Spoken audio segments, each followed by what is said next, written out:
Welcome to Sacred Space with Sonia. I'm your host, Sonia Sanger. And today we are looking into the world of energy healing and what exactly it is.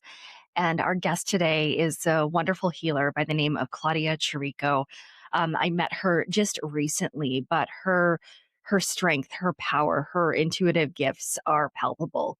And she is someone that I would love to learn more from. So today we're going to talk about what exactly energy healing is, this world that's unseen, but yet we can feel it, how she got into this line of work, what exactly a session looks like for her and also for her clients.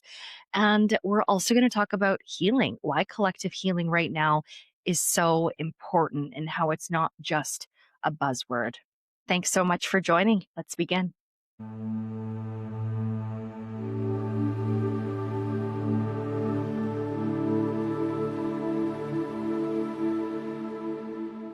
We're here with Claudia Chirico, an incredible healer. Claudia, it's been so nice getting to know you. Me too. My honor. Thank you. You are someone that I can feel your energy. As soon as I met you, I felt it. How do you describe the work of energy healing to people who aren't familiar with it? What is it? So it has shifted and evolved over the last 15 years. Initially, I had a lot of raised eyebrows. People were not familiar and they were quite uncomfortable. Mm, And then it evolved into exactly what you shared. It was my energy. People were drawn to me. And I've experienced that all my life. But when I explain to people, I simply share that I support people with mm. whatever they are moving through. And then in that safety, when they meet me, they recognize as a visceral response. Their body is in ease, they feel safe, their shoulders relax, Mm. and the more inclined to engage in a conversation. If I touch them simply, on their hand or on their back, they feel that safety in that exchange. So it has my explanation of what I do has evolved over time. And it's wonderful to recognize I receive less raised eyebrows. Yes, it feels like people are opening up to different healing modalities, different ways of being. And it's so wonderful to get to learn your way of being today. And so, like, before we get further into the type of work that you do, Mhm. how did this all begin for you? Like, were you always intuitive? Did you always have a pull towards this world? Yes, I share that I was born highly, highly intuitive. I recognized early on that I could see and sense beyond. I also knew it was an inherent knowing that I needed to protect myself. My parents did not recognize who I really was. When I was 5, for example, this memory stands out. My parents were quite social every weekend, playing cards with a group of friends. And I would stand beside my father and I would read people at the table. And I would share to my father, the person across the table is lying. And he would shoo me away because it was Mm. inappropriate. But that's who I was. I had this ability just to see and sense, recognize, um, really studying the human behavior. Uh, and then as it evolved over my lifetime, I always recognized that people were drawn to me. I was quite young and people would come just to share their life story. Older people at 12 would share, I'm moving through a divorce. Mm. What does a 12-year-old know about an adult moving through a divorce? I didn't fully understand it, but Yeah. I recognized that my presence served safety. And so I would just sit and listen. Whatever I could offer, I offered. It did evolve as, in life. Um, really enhanced in my 20s. Uh, really, when I met my husband, Mm. there was a birthing process. We were really meant to be together. And I remember distinctly hearing a voice. That's clairaudience. I Yes. have the ability to hear. And I heard a voice distinctly saying, go home, because my husband was visiting my parents. And that was the moment that there's a chemistry between us. And then it continued. So clairaudience is hearing, clairvoyance is seeing. My superpower is clairsentience. Mm. I can sense beyond. And as a child throughout my life, I could sense sadness. So in an animal, in a human, I could just sense it. And I was drawn to sadness. So if someone was sad, I'd naturally move towards them just to offer them comfort. Wow. As a child though, people coming to you with heavy stuff, they're unloading, or you're feeling these complex emotions. How did you process that? Like, did you know that you were special in that way? Not special. I didn't have that knowledge or vocabulary. I Now I understand because it's unfolded for me. I'm an ancient soul. Mm. So there's ancient souls. I There are feel I old feel that. souls. And then there are new souls. Yeah. Now I understand, as an ancient soul, you extract the wisdom from these lifetimes, from all that life experience. And so that's what people were picking up on. I would retreat in my room, and two of my guides are Jesus and the Divine Mother. No one had taught me that. There Mm. was no conditioning. I would retreat to my room, and if I was scared, I would call Jesus. I would interact with the Holy Spirit. Wow. Again, not taught. My parents had no idea what I was doing. I would call in Jesus if I was scared. If I needed a cleansing, I would have prayers that I would recite. No one taught me this. It just came to It you. was what I knew for Wow. safety, for cleansing, for just to feel supported. And I carried that forth. And then as I got older and I encountered other healers and intuitives, and they would reflect to me what they see, I was like, oh, you see me. Yeah, you're not alone. Yeah, you see who walks with me. Yeah. You see my guides. And it was like, oh, because like I said, I guarded myself. I didn't Mhm. freely offer this information or reveal myself. But that was the beginning of my opening, and my revelation is when I was seen by others in that safety. And then that allowed you to go a little bit deeper, right? To not shun this side of yourself, to explore it. So that must have been so beautiful, getting to like really spread your wings in this energetic world. What were those first years like for you? So initially, I was in school to become a veterinarian, and then I recognized quickly I could not hold seeing any sort of animal in that state of suffering. I couldn't sustain that because I feel so deeply. Mm. So I'd feel their pain. I went into psychology, which of course there's a psychological element here. But I never fulfilled. I never completed like my master's or anything because there was another path for me. It was actually my sister in law, Carla, who in 2006, 2007, she was introduced to bioenergy healing. And as she was sharing, she would practice on me, and something inside of me turned on. It was a curiosity. It was something familiar. And then it was actually through my own trauma in 2009 that I recognized the true power and potential. Mm. So I was in pain, was at my son's baptism, and Carly said to her, "You have to work on me. You have to clear this pain out of my body." Um, and then the pain amplified, and I had to go to the hospital where they discovered a tumor in my kidney. Wow. So my youngest son was 5 months old. The twins were 5 years old. And for me, in that moment when the doctor shared, you have a 5 centimeter tumor in your right kidney, there were three things that came to me. The first was my children. The second was, what have I done to myself? And the third was a revelation. I can't leave. I have too much work to do. Mhm. And in that moment, I felt the warmth, that familiar warmth and comfort of the Holy Spirit comfort me and hold me. And the voice said, shh, shh, you're going to be okay. You need to trust now. And my shoulders dropped. I took a breath and I stepped into the unknown. And that began my journey. When I met the surgeon, we had a deep connection. In fact, as he was inquiring and asking me questions, he says, "You are a reflection of my life. My wife is your age. I have 5-year-old twins at home and a 5-month-old baby at home." He goes, "This is uncanny." Wow. And I said, "Help me." And I was 34 at that time. And he did. We scanned my body. The tumor was isolated. I went home and I had to be mom because my twins, especially my daughter, very astute, very intuitive, my daughter. Where were you? And so if she picked up any discomfort in me, she'd be heightened.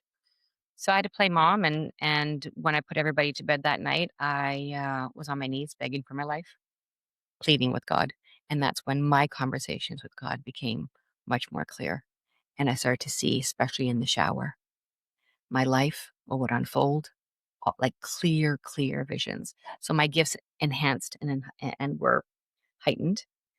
And I would 10 p.m. when everybody was sleeping, I'd go to my sister-in-law's and we would have these sessions, which were just, it's hard to describe those sessions. In 2 weeks, she supported me and the tumor shrunk from 5 centimeters to 3. But I heard clearly that I needed to have the surgery. So I did. I moved into the surgery with such courage because I knew I had visions of the surgery, what was going to happen. And after surgery, I healed miraculously. This is why this was meant for me. I needed to tap into that ability. I know our bodies are created to heal ourselves. I needed to experience that myself and remember that power and capacity and potential. So I woke up from surgery and I said to the nurses, okay, I don't belong here. And they're like, oh, you're going to be here for a week. And I said, I will not. And I spent one night in the hospital. And the next morning, I woke up at 7. My husband was there and I said, get me the pump. I have to pump this medication out into my body. I need to feed the baby.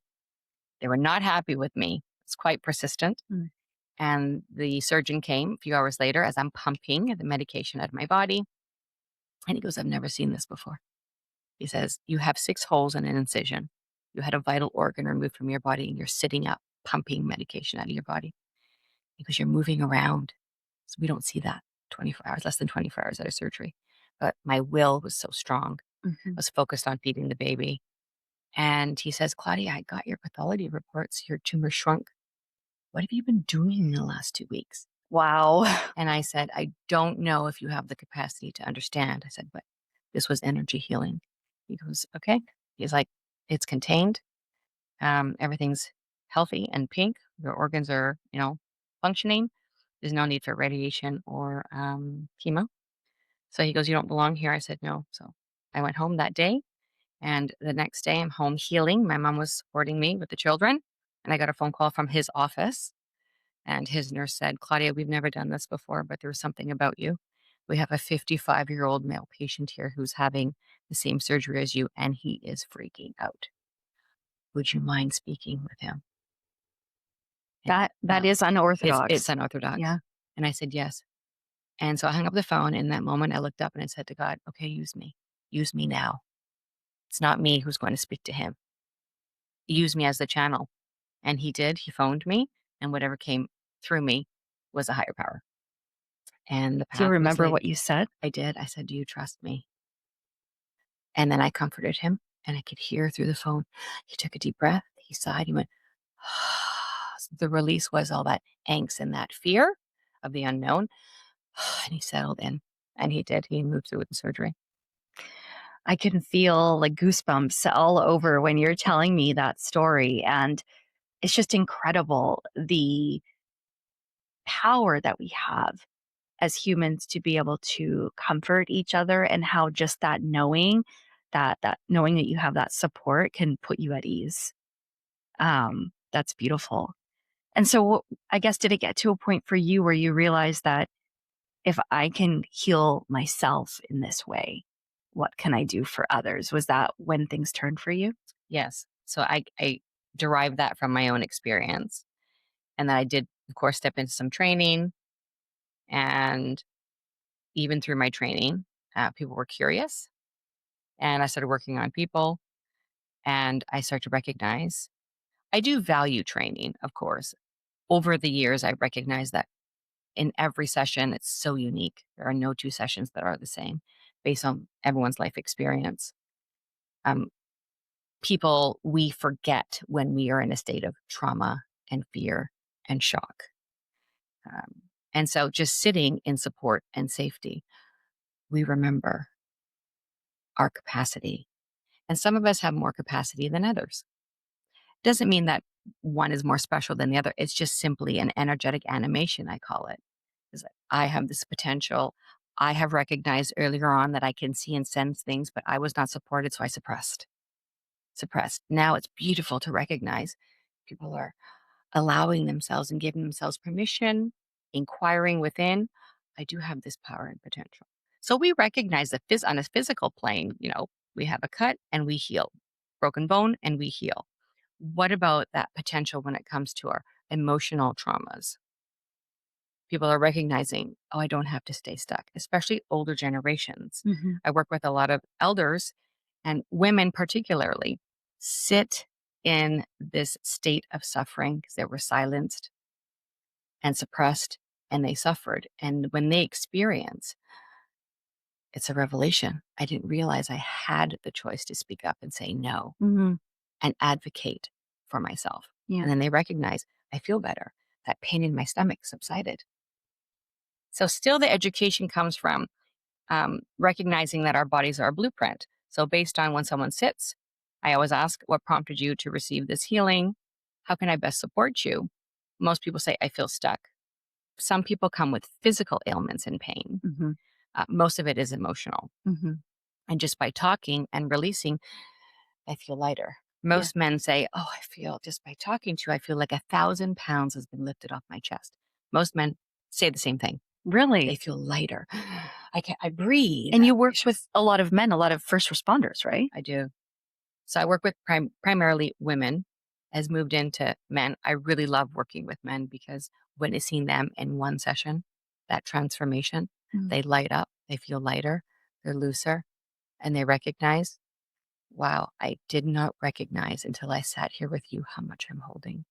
And men they protect their pain, they protect their trauma. They will only open up in safety Mm. when they feel they are not judged. I hear you. I mean, I see it all around us in our world. I think that's what's reflected right now. Um, I just want to go back a little bit, like when to your work and where you are now. So you've developed yourself into being able to hold sessions with different people walking through um, different points in their life. What Who are the types of people you mentioned? Elderly people you see a lot, seniors, men, women. But is there a commonality that they come to you with? It actually goes in phases. In the last 5 years, primarily, I see a lot of pain associated with family dynamics. I see a lot of empaths who are interacting with the narcissistic personality disorder and the pain they are moving through. And it through education, it is quite empowering to offer them tools to support themselves. I also work with children, highly sensitive children. Their Mm. parents will bring them to me because the parents are needing support. How can I best parent and support my child who is so sensitive? And when I recognize the child, I speak their language. That's beautiful. And the child, I had this 5-year-old boy who came in cautious, doesn't know me. And after the session, he says, Mommy, I feel less angry. Oh, I just loved that. I feel less angry. And he kind of skipped out of my room. And so in my room, I have various crystals and stones. And I say, okay, so before we step in, you have the choice and opportunity to interact with all the stones and pick 5, 10. And they're like, that's so exciting for a kid, what? I right? get to Like pick walking my own into a stones. And candy then they store. always say, can I pick a few stones for my brother or my sister? That's beautiful. So it's disarming and they loosen up. And I say, you can ask me anything throughout the session. And they do. And then I recognize some of these little souls are masters. Oh my goodness, I they're old feel souls. I feel like you're talking about my kids because Mhm. sometimes the questions they ask me, I'm just like, I look at my husband and I'm like, I don't know how to answer They're this one. evolved. They are evolved souls. It's very, very specific questions about this planet, how we got here, why we're here. And I don't have the answers for them, but I love to hear their thoughts about it. And now I'm thinking, I think I need to book my son in for a session with you because I think it would be beautiful for both of you to experience that. Um, Now, getting back to the experience in an energy session, I have been able to experience one and it was beautiful. I immediately felt what you described earlier, that sense of calm. As soon as I walked in, I felt so held by you and seen by you and your energy, and my nervous system felt at ease. Um, But what are you experiencing in the energy session and what is your client experiencing in it? It's a very mindful practice for me as a vessel, as an instrument. My responsibility is to cleanse myself and to ground myself. So if I'm not well, if I'm moving through something, I will not interact. This is a direct energy exchange. Mhm. And so when I'm well and calm and aligned and my own nervous system is regulated, that's when I can offer myself. I'm as clear as possible. So in session, I can see, um, I can read the body. So when we are not connected to ourselves, we're not listening to the wisdom. Our bodies are consistently communicating. So in session, I can read and sense and hear what the body's communicating. Is my body saying anything to you right now? Yes, I actually feel your solar plexus at the moment. Okay. Yes. Hmm. And so I ask certain questions, and then I always say, don't resist. Allow your body to reveal to you what it's holding on to. So if you have a fixed mindset stepping into session of what you want to share, it's amazing what unfolds because all of a sudden, in that safety, in that more relaxed, grounded state, they will reveal things. And then they'll say, I didn't recognize I was holding on to so much, or I did not put this and this together. Mm. It's wonderful for them to hear themselves and to recognize themselves. Wow, I am ready for this. I am ready to explore. But this is simply an invitation. This is not force.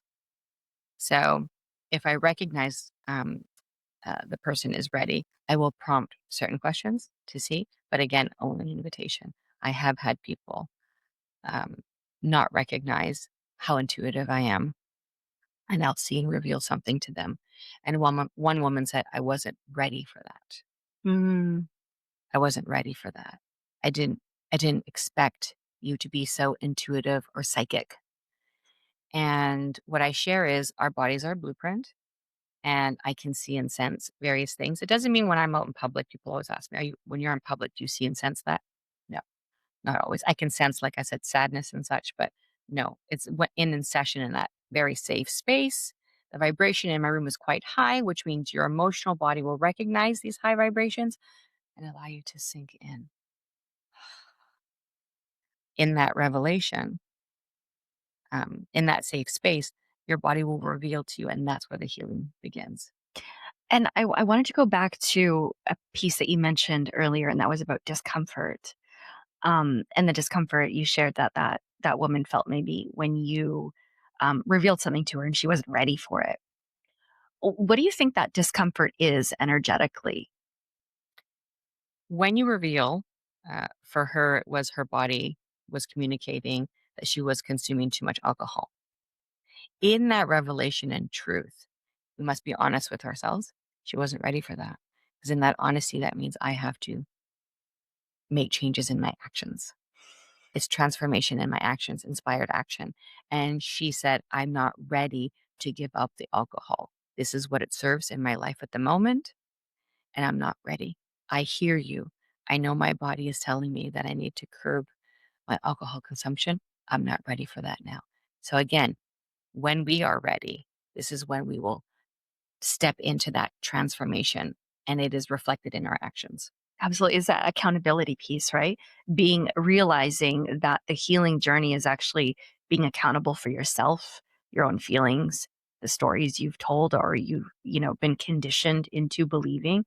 Um, so that's a beautiful observation and just thought there. I just want to sit on that for a second because I think when you look at the larger picture of just healing, you're actually healing yourself in all of those in different modalities, right? Because what you're doing is you're creating a safe space for someone to have their nervous system relax. Mm. And then in that moment, they're finally able to feel those wounds. Am I getting it right? Is that correct? Yes. So, again, I always say no two people will have the same experience, and there's layers and levels. So, as I work with someone beyond one, two, three sessions, they're ready to discover um, and perhaps see and feel a deeper level. This is a beautiful self realization journey. Who am I? Who am I really? Mhm. I recognize in having a conversation with anyone, you know, our mind, our thoughts, our words are all reflective of what is happening and who we are and where we're at in our lives. If I would share with people, your thoughts are creating, your words are creating, your actions are creating. When you're in alignment, that's when you feel empowered. So without that self awareness component, one is speaking, and I can hear in their language any self limitations, conditioning, and I'll simply reflect it to them. And they'll say, I didn't recognize what I was saying. Mhm. That is unbelievable. Yeah, almost acting like a mirror, A right? mirror. So I am that mirror. So for me to bear witness to people's transformation, and I always reflect to people your capacity. People don't recognize how powerful we all are. Mm, absolutely. I mean, the power of just thought and intention alone. I mean, can you speak to that? Because I feel like I have some awareness of it, but how would you describe it? So again, me being the witness, it is such an honor to in one session, just one session, to recognize someone coming in, their shoulders are hunched, they're not aligned in their power. And then at 90 minutes or 2 hours, simply reflecting to them who they really are, that belief, that knowing, there's no script here. I'm simply reflecting to you who you really are, what your capacity is. This is why I call it bloom energy therapy. With that love and nurturing and care, people do blossom right before my eyes. Mm, This is the education component. I would really love more opportunity to reflect to people the truth. It's not my truth. It is the universal truth. When we are aligned with who we are, when we're nurtured, we're all, um, uh, you know, in our environment. We had talked about this before. We're products of our environment. So when they're sharing, I simply ask your relationships, your family dynamics. They recognize, my goodness, I've been in this toxic relationship for so long, I have forgotten who I am. I did not realize that, living with somebody who's moving through their own traumas and hurts, I have taken on these traumas and hurts, and I don't recognize myself. It's interesting. Like we're having a very deep conversation about energetics, and I understand that people will only come to this when they're ready for it. Like you said, Mhm. there has to be that willingness, that understanding, that curiosity, because you can't really convince someone of it. But it's a crazy thought to me in this world that, people will only accept what they can see, what they can measure, what Mm, they can compare. But you can feel someone's energy, yet we don't give it the the credit it deserves. I think I've always felt that energy in people that, you were mentioning earlier. And I think most of my life, I thought everyone actually operated that way. I'm realizing now that that's unique. mm, I didn't know that. But if someone wanted to tap deeper mm. into becoming more energetically aware, what would they need to do? What should they do? The first step is their own self awareness in stillness and quiet. So now we're going to move into uh, our culture, and I call it's harm what's happening. I understand technology and the beauty and the potential in it. I also recognize the harm it has done, especially to the children. It's difficult when you have thousands of images being downloaded into your system for you to connect to that wisdom, Mhm. to your truth, to hear the voice from a higher power, from source energy. And so there's a lot of teaching. I believe actually at school level, there should be, it should be taught how to manage, um, technology. Hours and hours online, it's very difficult to connect to your own intuition when you are hearing other people's voices, uh, and it's a lot of projection. Mm. I think about this often. I have young children, and I also just heard an idea that was shared with me recently that I can't unthink right now. Mm, And that is that so many young people these days, they don't dance anymore because they're afraid of being filmed. mhm. And it's like that idea that technology is holding us back from being our truest expressions of ourselves is really sad. But that's kind of what it's doing in little incremental ways. It's harmful. It's so that free spirit. Um, and so I am really cognizant of, what I focus on expands. So I don't express and talk extensively about the negative aspects because I don't want to give it power. Mm. But there is an educational component to it when we as parents are witnessing our children and those limitations, that free will, that wild spirit. So I love watching children where they're just free, Mm. absolutely free. So people ask me, how do you nurture your intuition? In stillness and quiet. I'm connected to nature and I'm not connected to anything else. I'm simply connected to earth energy. I always inquire. I say, show me. When I find that my mind is too busy, when I've taken on too much, I use my breath, I ground myself, and I say, show me. Show me where are my limitations? What am I meant to see? If I'm in a painful interaction with someone, show me. Show me the higher vision, the greater vision. What am I blocked? What am I not seeing? What am I resisting? And it's revealed to me. But again, no distractions, no distortions, just asking and allowing and trusting in that revelation. It simply requires us to lay down the ego, whatever we're fixed on, whatever fear we're holding on to, limitation, and allowing something greater. So leading in compassion, leading in forgiveness. So we all have this ability. We're all intuitive.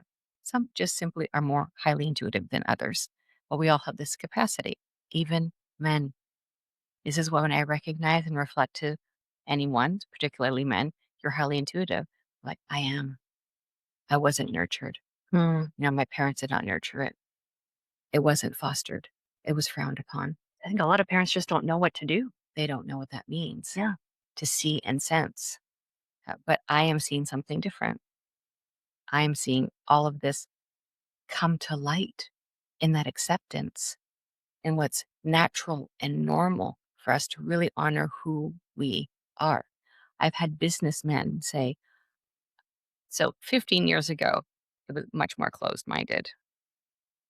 Now I encounter businessmen who are like, I need someone with your skill set to step into the boardroom with your intuition, your ability to see and sense. I need your skill set. I said, nurture it Mm. with your own uh, community. Mhm. You know, in your boardroom, invite that opportunity to males and females to say, yes, if anybody, feels has a sixth sense, they have different terminology, has a sixth sense about something. I invite that, you know, into the conversation. That's beautiful. I love hearing that. And it's, that kind of gets into another part of the conversation I wanted to get into, and that is this period of time that we're in right now. People label it lots of different Hmm. things. I would say that in the greater picture, it's a time of transition. It's a time of it's a time of, trying to figure out what is your path? What is your purpose here? And I think a lot of people are doing that collectively Hmm. right now. What does awakening mean to you? And I guess you've always really been awakened though. So how do I ask you that question? Again, it's for me. I get really excited. This is why when I hear so much negativity about the state we're in, that's not what I choose to see. I recognize I am aware of what's happening in the world. I also choose to focus on all the beauty and the healing and the potential that is happening. If I could sum it up, I actually, going back to the boardroom, to my executives, I always say in any situation, in any problem, more love is required. And they're dumbfounded. They're like, oh my God, you're right. More love is required. Any solution leads with more love, you'll find the solution. Mm. This is what we're weaving into Hmm. more love in every decision, Getting every back, thought, getting back to our humanity. humanity, connection. Healing is not possible without connection. Yeah. So, beyond wellness, we both experience that level of connection. Everyone is yearning for that deep connection. We know based on ancient healing practices, it was in the gatherings. That was the medicine. When we gathered, listening to the stories from our elders, Hmm. our young learned from the elders. It was that guidance. They felt seen and supported They belonged. This is what I see. So less guarded, more trusting, more willing to connect deeply. And so I'm a deep connector. I don't know how to be on the surface. I don't know how to be inauthentic. And so I recognize where people are at and where they're comfortable. But I am definitely a bold, deep lover of life and people. I love people. It is an honor for me to meet and interact with people. Mm. And in that, it is quite disarming for people. Recently, I met somebody and he said, "You're very bold." And I said, "Yes, I'm bold, but my boldness is in loving and supporting people. It's not in harming people." But in me tapping in and seeing him, he was a little defensive because he wasn't ready for that reflection. Mm. He wasn't ready to tap in to the little boy. He's 50 something years old, and he wasn't ready for the little boy who was presenting in this interaction. The little boy was literally um, prompting the healing. I'm here. Yeah. I mean, that's really when we're talking about healing, most of the time what we're healing is the wounds that we Mhm. picked up as a child. It's our inner child that is lashing out, in different ways or is in conflict, maybe. You talked about family dynamics a little bit earlier, and then I think we veered off onto a different path. Um, but through your work, you see a lot of this. You see a lot of people, some that want to open up those spaces and go there, maybe because they're not able to get to it themselves. And then there's some that don't want to get to it. But why is it important that we heal that part of ourselves, whatever that wounding is for ourselves? It's the condition. It's what was modeled. It's what we assumed was normal. And now, as we move on through life, we recognize it wasn't normal. I don't want to see my mother in this light, but I must. What is a narcissist? I had somebody say, "I don't want to see my mother as this person who is so self centered, only thinking about herself." What is a mother? What is mother energy? It is not my experience with my mother. These are painful truths to recognize. I have to see my mother in this light. But you are suffering. You're stuck in the state of suffering because in this conditioning of what your mother had projected onto you, in this interaction of serving your mother and making sure that she is well, you're sacrificing yourself.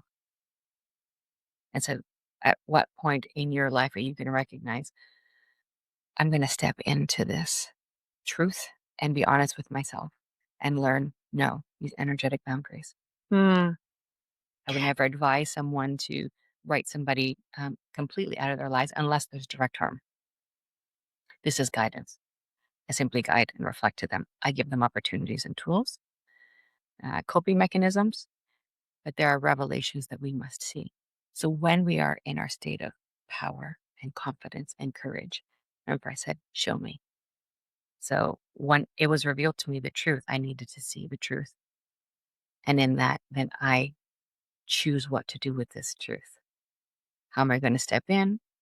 And in some cases, I have in my life decided that this person no longer has access to me. Mm. Hmm. You don't have access to me.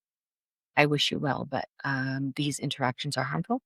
And as an empath, I feel deeply. I always have hope and hold hope for uh, different behavior, different interaction. So when it comes to energy, it's very easy for us to interact with energy that is warm and Mm. soft and Hmm. flowing. Do you see that ease? Yeah. What about pokey energy? Poke, poke, poke. That doesn't feel good. So I'll comment a certain comment when someone's in pain, they're consistently wanting to bring you down to these lower vibrations. They don't want to meet you in those higher vibrations of love and compassion and fun and joy. It's like, I'm in pain, so I'd like you to meet me in my pain. Yeah. I want to see you in pain. I want you to know my pain.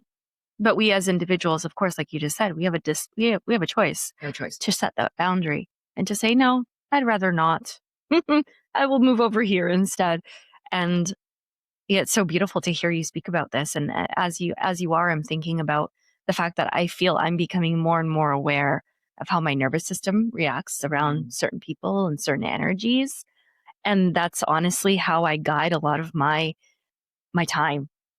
If I don't like the way I feel in a certain environment or with certain people, I don't do it anymore because I get to decide. Yes. And it's simple as that. What about the cultures where it's the have to and the should? Every culture is different. I was raised, you have to make this work. You have to do everything in your power to keep this family together. Mhm. That was ingrained in me. So I led with that until I recognized, my goodness, stepping away from these interactions, there was so much pain. I was confused. I was blindsided. I did not understand. Then I educated myself. I had a greater understanding, Mhm. and I've reached a new level of compassion. So there's gratitude here for these interactions. I don't judge. I don't feel I have the right to judge. Mhm. It's very limiting when we judge. It's a Mhm. human response, but I simply ask for the greater understanding of what this person is moving through. And in that state of compassion and forgiveness, I'm still choosing yes or no. I'm going to limit my interactions with you because I cannot meet you there. You're continuously choosing to hurt. And in that, you're hurting others. I cannot meet you there. I always offer and extend so much love and support. Again, remember, it's an invitation. I Mhm. can't force people. But if you continuously choose to use manipulation and all these low vibrational choices and actions and words, I cannot meet you there. Because we do, energy is contagious. So Mhm. if someone's joyful, you tend to meet them there. If someone's in pain, you tend to meet them there. Yeah. Yeah. And speaking of family dynamics, it can be a lot of moments where you get triggered or something Mhm. happens. I'm hearing you talk about how to respond. You've had many years of practice. You know exactly who you are. You can stand in your power, in your energy.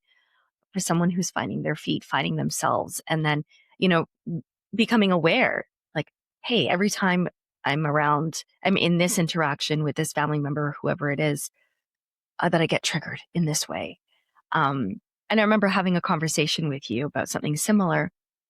And and I remember you shared something with me about not letting realizing that that moment is a teaching moment where I'm being triggered. So oftentimes those triggers, those judgments that we make are really just reflections that we need to look at ourselves because it's something in us Mhm. that's It's bothering a us. learning opportunity. Yeah. I've had many.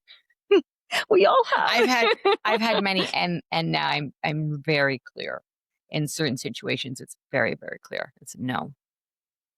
I really truly love myself enough to stand in that. No. Um, I'm very mindful, uh, especially as a mother.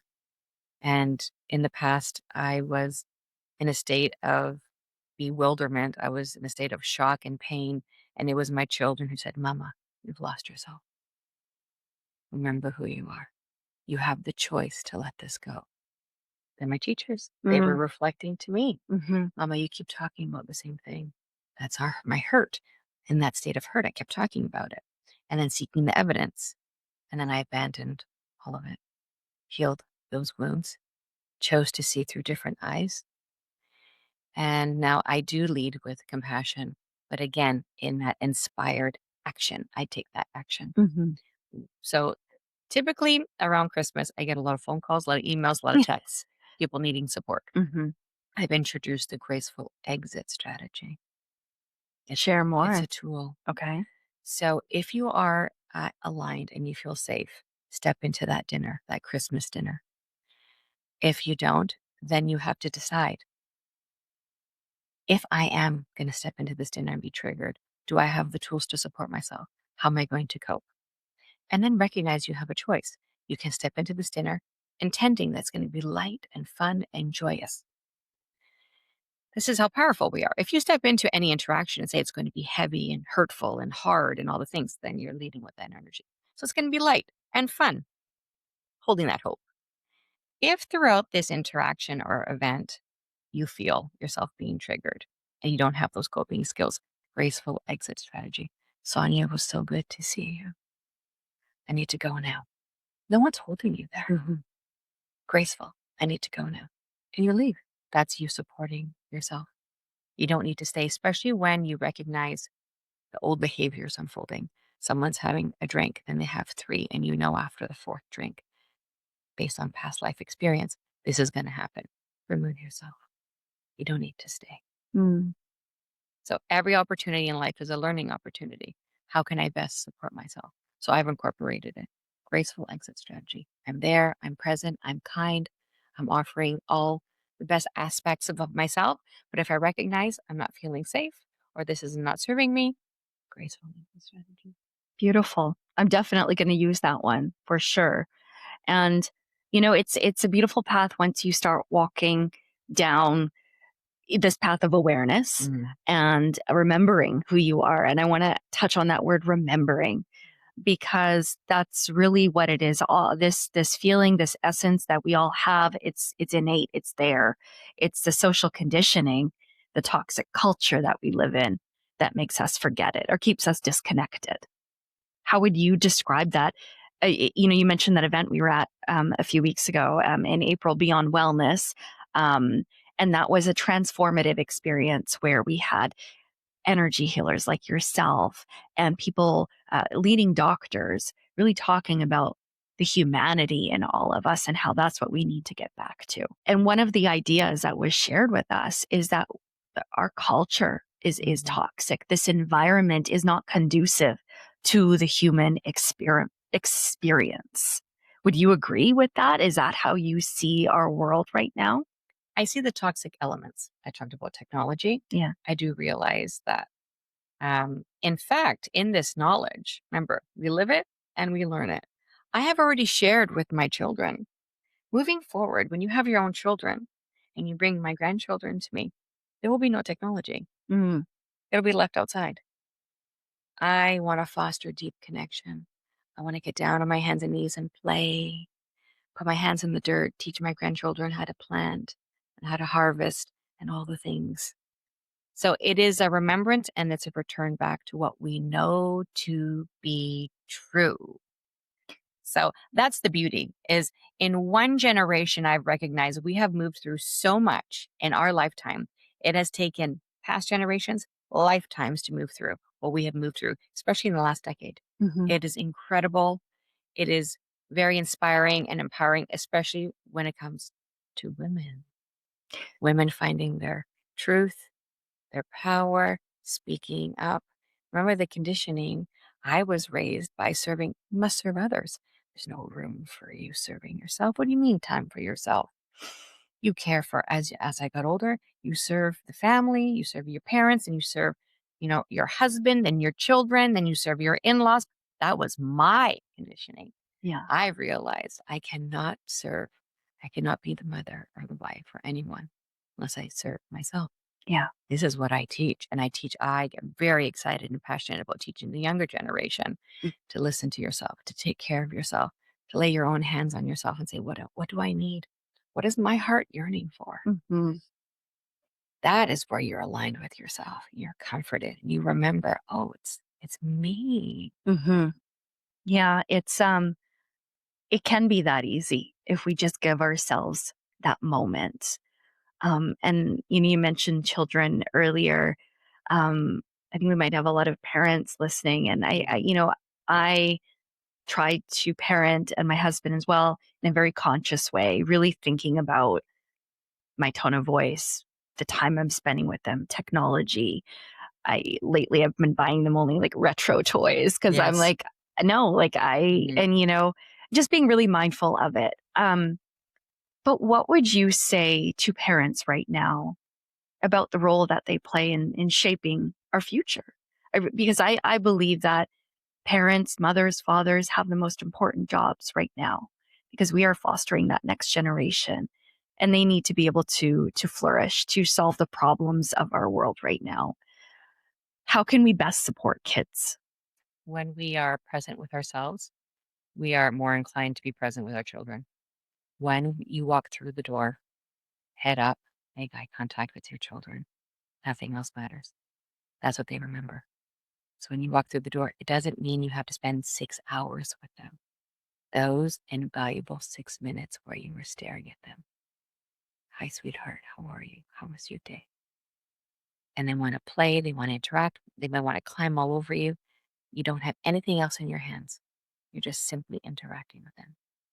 And your energy reads, you are the most important thing in my world right now. Mm. That's it. Exactly. That's it. That's all they require.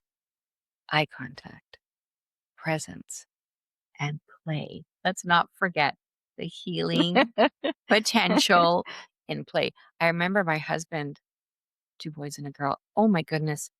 My husband would come home, drop his briefcase, and my son was just hanging off of him like a monkey. Yeah. Just wanted to play and play and play and be silly. And I'm like, go play, be silly, roll around. That's his love language. Mhm. My daughter was more, engaging in conversation, but the boys just wanted to play, Yeah, get physical. get Yeah. physical. Yeah, I recently was, at the park with my kids, and there were no other kids there, so they were kinda getting a little bit bored, and I could see they were antsy, and I was like, "What's wrong?" And I was like, "Is it because you don't have other kids to play with?" And they were like, "Yeah." They gave me their pouty face, right? And I was like, "Well, I can change this." Mhm. So I jumped into that playground, and I started chasing them, Yes. and we had the time of our lives. I went down a slide. I haven't gone down a slide in years. But, that moment of, like you said, presence, oh, was so healing for me, more so than them, but just that moment of connection, of just unstructured play. It's so Be important. silly. Yeah. Don't They're get too Don't be serious so with yourself. serious. Yeah. That's what they remember. So my twins are 23. My youngest will be 18, and we ask them periodically, "How are we doing?" And I say, "Be honest," and they'll tell us. They'll tell us what they're holding on to. They lead with the good memories, but we do prompt them to share the not so happy memories. How can we make it better now? Mhm. We open things up. Mhm. And my kids will say, "Remember that time you were being silly here or whatever?" And I'm like, I say to my husband, "You see, it's when we are not in that state where we have to get this done and that done, where we're not asking them, very direct questions, when we're just more unhinged." Mhm. So there's a balance there. Yeah. So be silly. We're gonna go away next week. We're looking forward to it, where they get to see us, being silly and not always having to accomplish what we need to accomplish in the day. It's like, let's be spontaneous today. They love that. Mm. So there is a great balance, but I would never, share with parents you're not doing enough. We're doing our best, absolutely, but we do have more consciousness Mhm. and working with parents that are now in their 60s and 70s. I love when they step in and they are curious and they recognize, I didn't have this knowledge, you guys have all this knowledge, we did not have this knowledge. So it's never too late. Yeah. You can engage in a conversation with your children and say, tell me, is there anything you're holding on to from your past? How can I make it better now? Just that inquisition, it is revolutionary. And I think it's just giving yourself that permission Yes. is the most important thing, like I think we all go through life sometimes carrying on to these stories that we tell ourselves, Hmm. and it's okay to give yourself permission to let it go. Yes. Whatever you were taught maybe as a parent or just as a person. And I think that moment, you mentioned it earlier, but that moment of acceptance, accountability, where you're like, okay, I can choose a different way forward. That's when the actual healing begins. And I would like to see more examples of what is possible. I don't want to hear about limitations. We have enough of that in the world about this fear, this limitation. I would like people to stand up in their honesty and in their truth, and all of us sharing the real story and what is possible. What motivates me? I know what's possible. I'm the witness. What prompt somebody to heal themselves? Hmm. You're free. You are, through grief and deep trauma, the person that is emerging, you would not have recognized without this experience. The evolution of the soul, we need these life experiences in order for our soul to evolve. So when we are in conversation, when we are on stage, I want to see truth. I want to feel truth. I want to know it. So we're empowering others. If you can do it, I can do it. I can set myself free. I do not need to hold on to this pain, harbor this pain, protect this pain. I can begin the process through whatever modality feels right and light for me Hmm. to start liberating, to feel it, to heal it, to let it go, and to remember who I really am and what my power and potential is. Yeah. When I started on this healing journey, for me, it started in 2018. And as you shared earlier, about, having a trauma, medical emergency, for me, it was a miscarriage. And that really cl- set me on a different path. Um, and going through Reiki and using that as the first healing modality to open me into this world, I was shocked by how simple it really is, the basics of it. It's noticing the thought, whatever it is that you've had, sending it love, and deciding to choose a different way forward. The simplicity of it is, I think, what makes it difficult for people to grasp. Well, how can it be that simple? Right.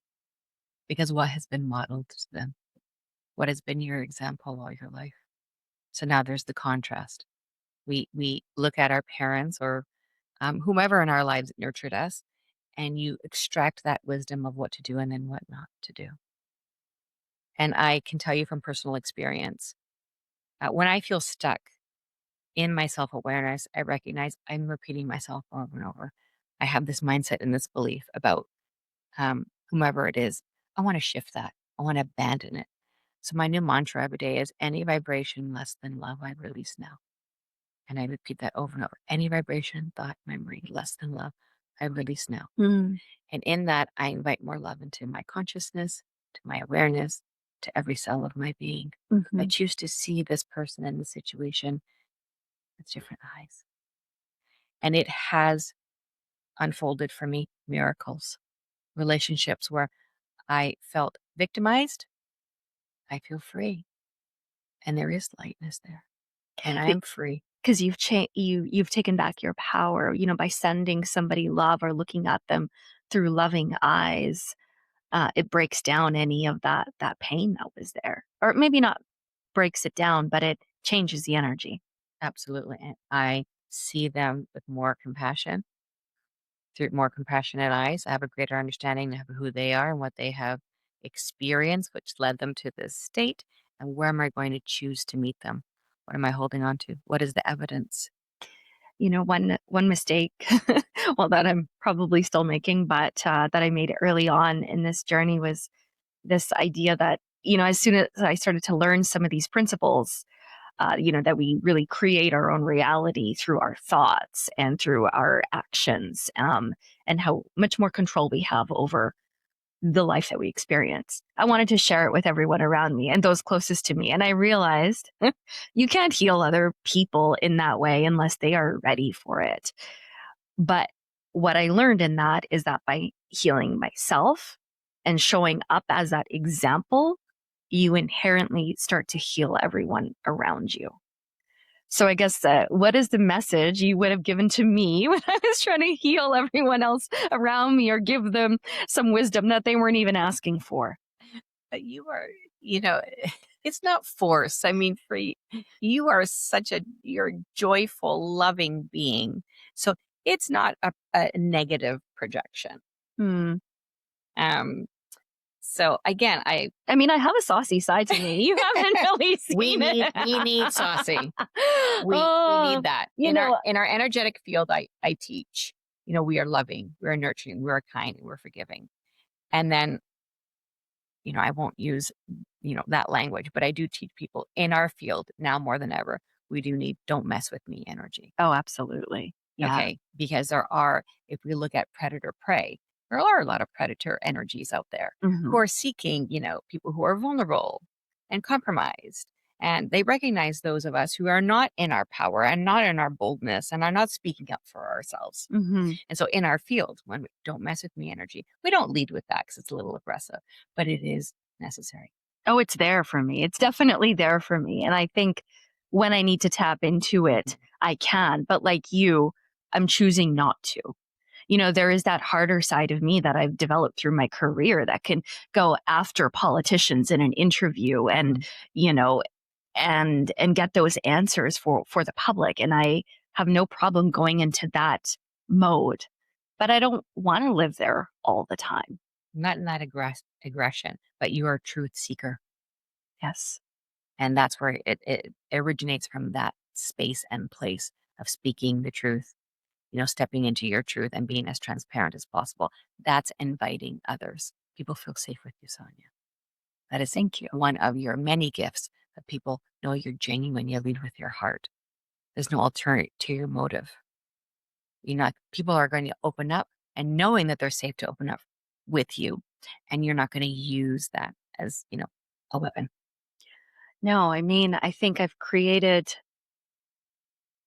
this space in particular with so much intention. And, if I can share my greater goal, is to help move humanity forward through conversations that are going to expand our consciousness, that are going to bring us together and help us remember that we are all one. I mean, I have the privilege of growing up with that idea, that wisdom since I was a child, because it's what was taught to me by my parents. Um, and so having that freedom and that ability to always go into that knowing has really informed my entire worldview. So I feel grateful for that. And I know that not everyone has grown up that way. So by you sharing, you creating this platform, everything is energy. So this is the energy we need more of in the world, right? Us speaking the truth, our truth, Hmm. gives others permission. They feel at home. This resonates with me. I see a lot of harm in the fake it till you make it ideology. I Yeah. don't align with that at all, especially with social media. Mm. It's great harm in that. So more of us standing up, speaking our truth, and it's not so polished and pretty all the time. Let's talk about real life experience. Let's What's do it. what's raw. Yeah. This is what's going to resonate with people. Oh my goodness, I just heard something Yeah. that really resonated. This is the truth. And that made me think as you were speaking. Um, we talked about the craziness, the chaos of the world right now, and you can hear so many vile, horrible messages, and that kind of empowered me to think, well, if all these people can spout this hate and all this violent language, why not flip the table and why not just share a loving message? What's wrong with that? But somehow even that's a little bit controversial because it's, what are your motives? So what are you trying to do? Are you trying to indoctrinate people? It's like, no, I'm just sharing ideas Right. to Abs- help move us forward. And so I've kind of taken some of that energy, that don't mess with me energy, to say, well, we can do things this way. We can choose a different path. We all have a choice. You're protecting who you are and what your message is. Again, what I've seen is the veils have been lifted. More and more of us are trusting in our senses, in our intuition. People know. So when someone says, I want to tell you something, we're in a social gathering. What are you going to be sharing with me? Because if it's something hateful, I don't want to hear. I don't want to receive what you're offering me. I Mm-hmm. don't want to engage in this conversation. I don't want to be reminded.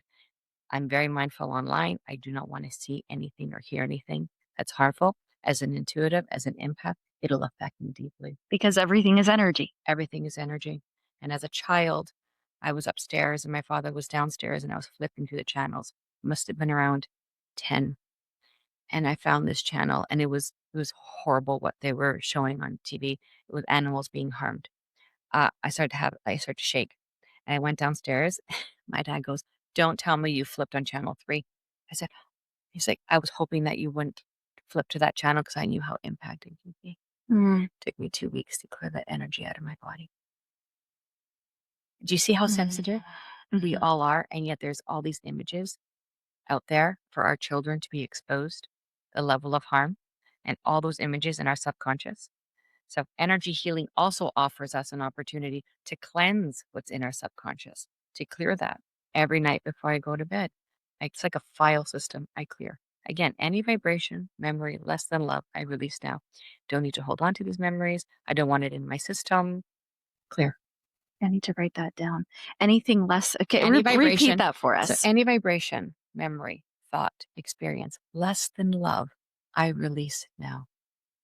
So imagine using your own hands over your body. Any vibration less than love, I release now. That requires courage. That requires you to release, relinquish, detach from the story and the belief. So I often say, I know nothing. I know nothing. So it clears, right? Any belief I have, I know nothing. Creating space for an enlightened thought. Yeah. This is what I invite in, enlightened, more high vibrational thoughts and viewpoints, and then that neutrality where I don't have to think, I don't have to fix, I don't have to do anything in this moment. Eckhart totally taught me that, the power of presence. When I saw him on stage, just his presence was a transformative experience for me. I just felt his energy. And he is a man of his word. And so he is actually one of the most enlightened beings I have ever had the honor of being in the same room with. And so, again, if it's possible for Eckhart just to be present in a neutral state, not having to think or have any sort of judgment, thought, belief, I knew was possible. And I have reached that. There are moments where I'm completely neutral. There are no thoughts. I'm just completely present. You're just there. I'm just there. Yeah.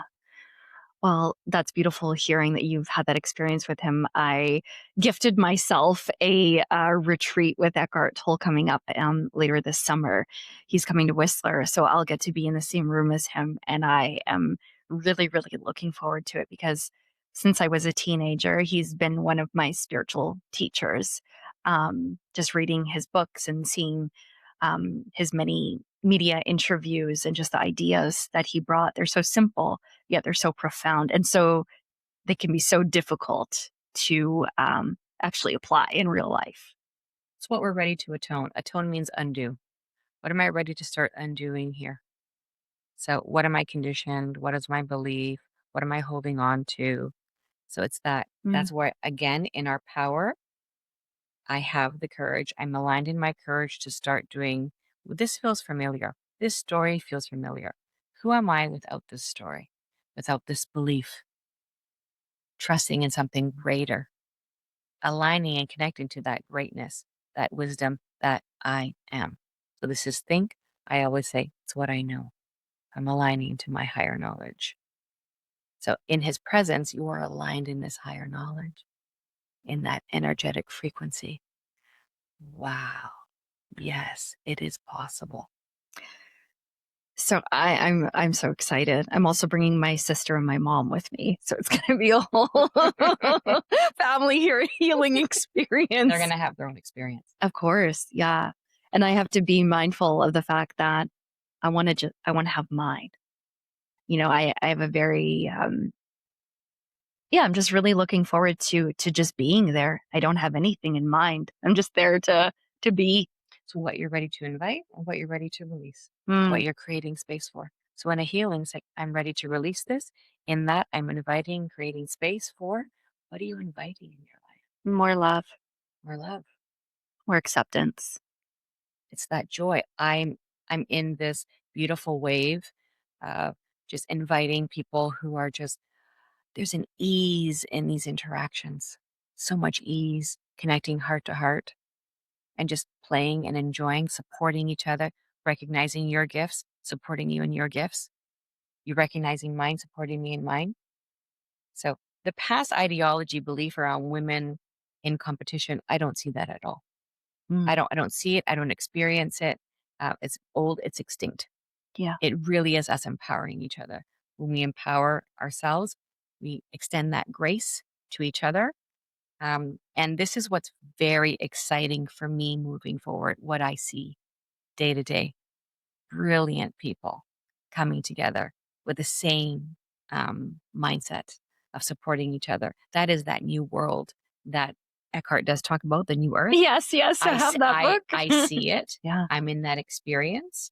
and I'm a contributor. Yeah. So we all are contributing. So your thoughts, your words, your actions, it's like the ripple effect. It affects all of us. I could be here in Vancouver, BC. I have clients around the world. If I'm thinking about them, they will pick up on that signal. If they're thinking about me, I will pick up on that signal. As Mm. energetic beings, this unlimited power and potential. Hmm. This is the knowledge everyone is stepping into because they're recognizing themselves. I was just thinking about you and then you text me.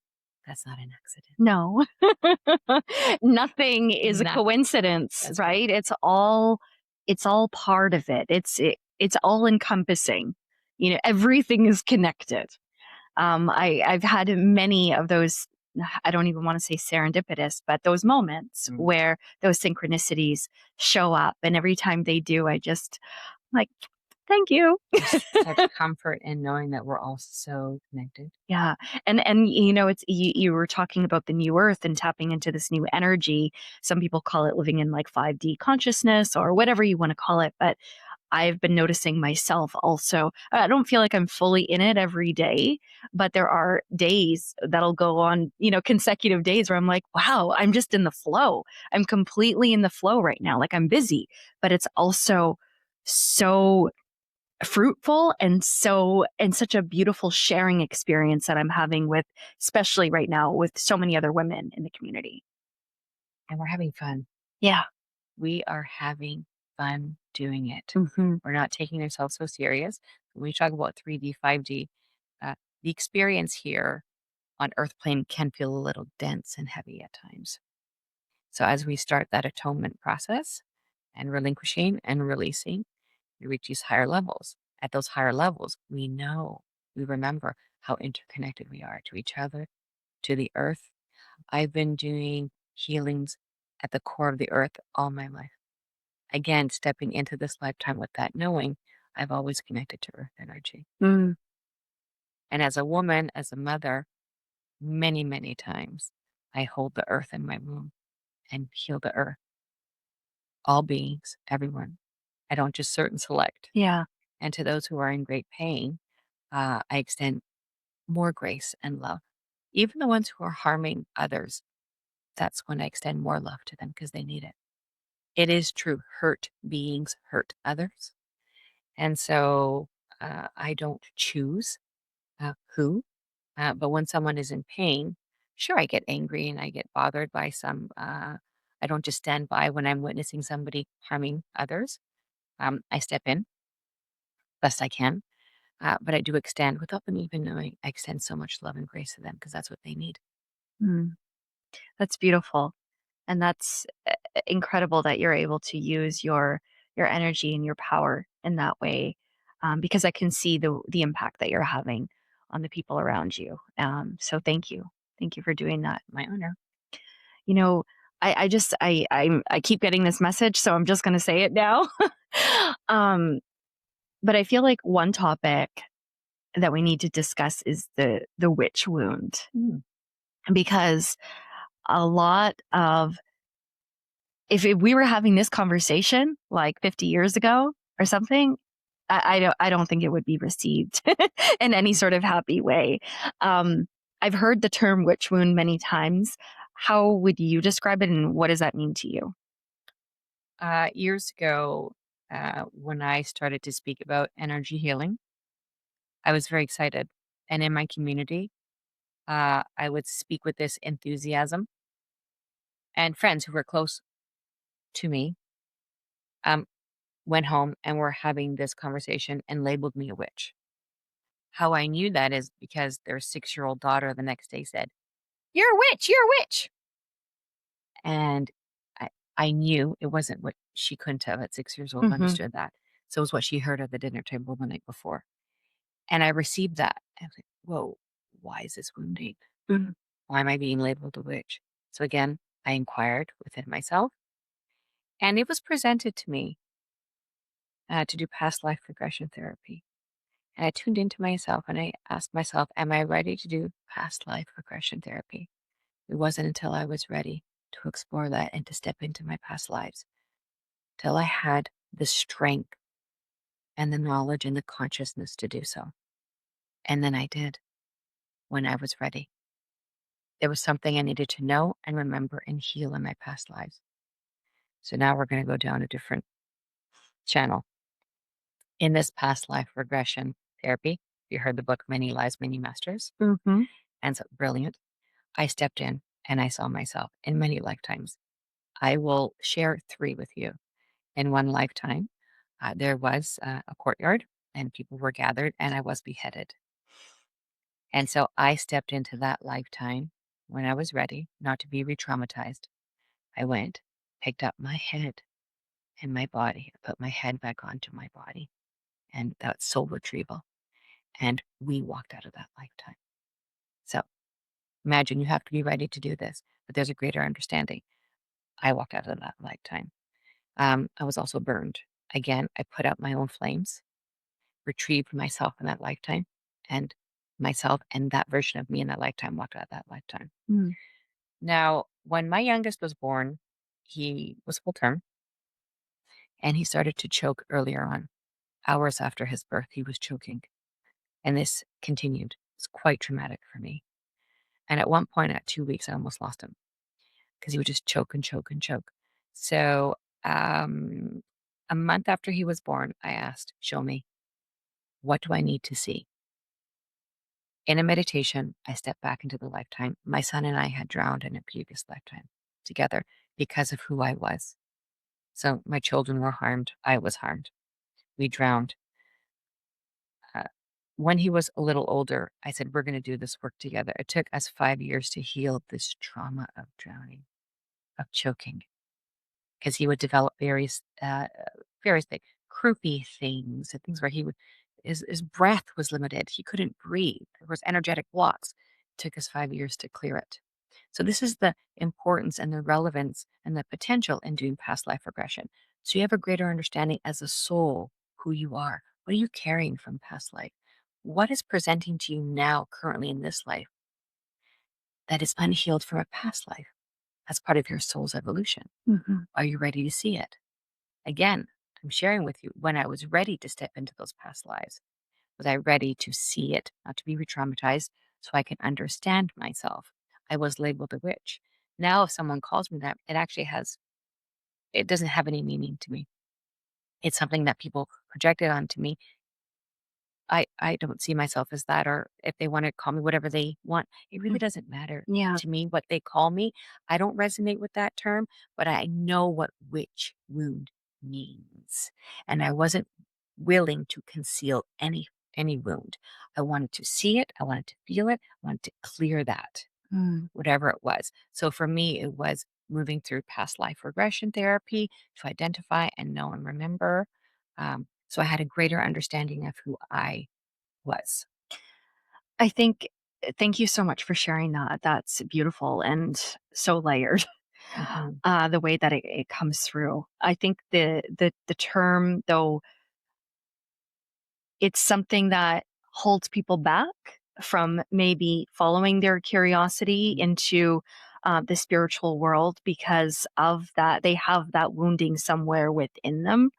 Because if these conversations were happening maybe even 100 years ago, or maybe even 50 years ago, that label definitely may have been dangerous to have conversations like this. But really, it's it's just that innate connection to humanity. These practices are known because they're natural, not because they're from some witch realm. I guess what I'm trying to say is there's nothing wrong with it. It's just been labeled that way. So for me, women are superhuman.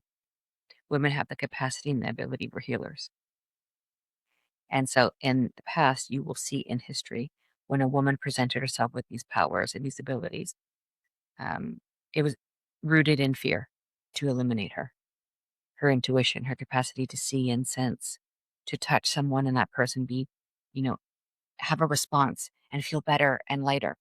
So this is where we were eliminated. Too much power. We don't understand it. Me Men, too.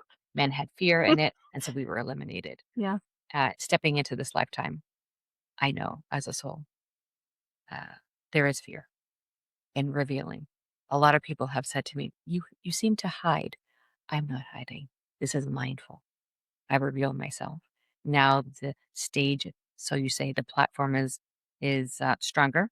We are all doing this work together. We're in alignment. We're all stepping into our power, and in that we are revealing our true power and not allowing fear to hinder us. The more that we are doing this, other women with these capacities and recognize the call will step up. I witnessed it in one session, is an unlocking of power and potential. And people recognize I am highly intuitive. I am speaking to spirit. I'm stepping into mediumship. I'm stepping into these healing modalities. Something that, again, with those wounds, with that fear, they cannot conceal it. I'm not safe to. How will I be judged? How will I be perceived? And now that gets overrided. Yeah. The call is loud. And again, it's permission. If you're doing it, I can do it. I'm safe to step into Yeah. this power and potential. Yes, for your own healing purposes, and then allowing using those gifts to support others. Yeah, if I'm gonna be honest, I think that there was, like, a bit of that wounding for me, like, launching this podcast talking about spirituality, talking about all these things that we can't necessarily see, but we can feel.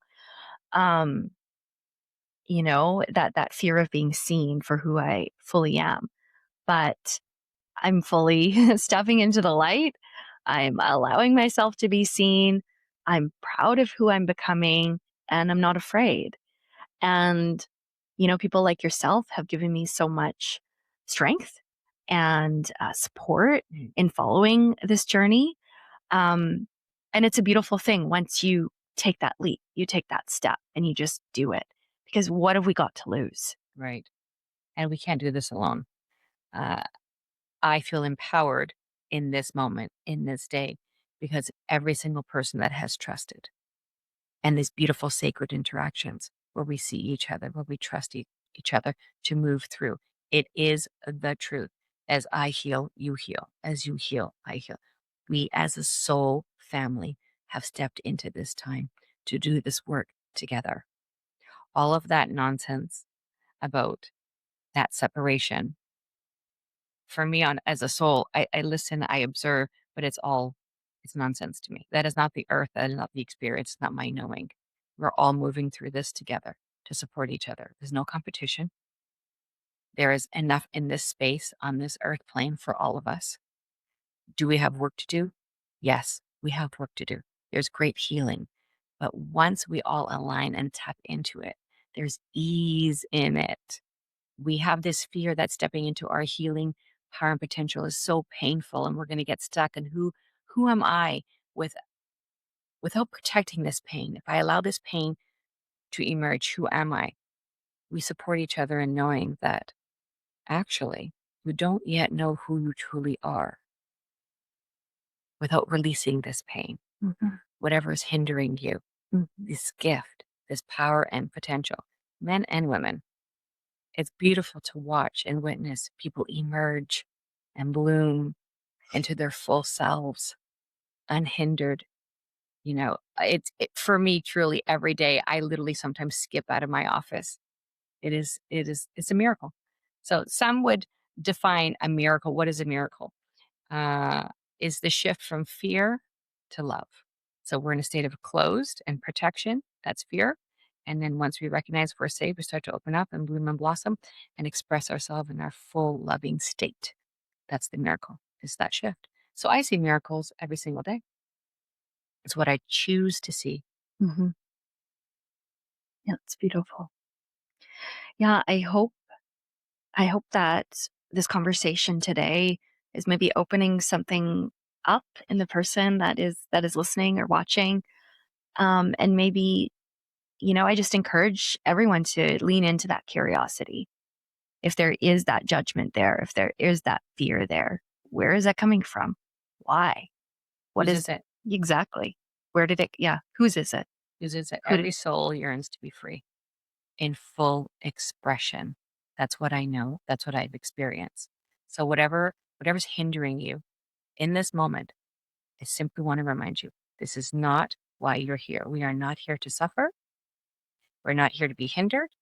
It is your divine truth and honor and purpose to be set free. beautiful. Is there anything I didn't ask you today that you want to share? I think you and I could talk. I know we could. I mean, like, there's so many other things that we didn't talk about. It's a series. We can definitely have a part two for sure. I do know that when we touched about the family dynamics, there was great pain there. And Yeah. I do know that I do see myself speaking in part about these family dynamics and allowing people to express what they're moving through because people desperately need tools. And they need to remember that there are options, that Mm. they have free will and choice to step out of these deeply rooted, limiting beliefs that have been projected onto them. Yeah. So, moving forward, I know most people need much more support in atoning from these very debilitating expectations so they can be set free and live more harmoniously within themselves and in these quite toxic family dynamics. Yeah, and I think when you talk about family dynamics, it's important to note that when you're talking about healing, you alone can heal it. You don't need your family member there with you to help you heal it, right? We're talking about individual healing to heal that wounding or that conditioning that's there. Yes. So I want to remind people it is possible. It is possible. People get so they forget and they close and they're just so much suffering in these toxic environments. And there's comfort for people being staying in that suffering because it's what they know. But there is a different way. So if I can do this, if I can heal myself, if I can release and relinquish myself, then you can too. Mm. If someone wants to get in touch with you or book a session with you or they're curious about you, how can they find out more about you? So Bloom Energy Therapy. So I have a website, Bloom Energy Therapy. My handle on Instagram is Bloom Energy Therapy. They can find me there, contact me there. All right, fantastic. Claudia, thank you so much for your time, for your presence, for your wisdom today. It's been an honor to share this space with you. Love you too. Heart.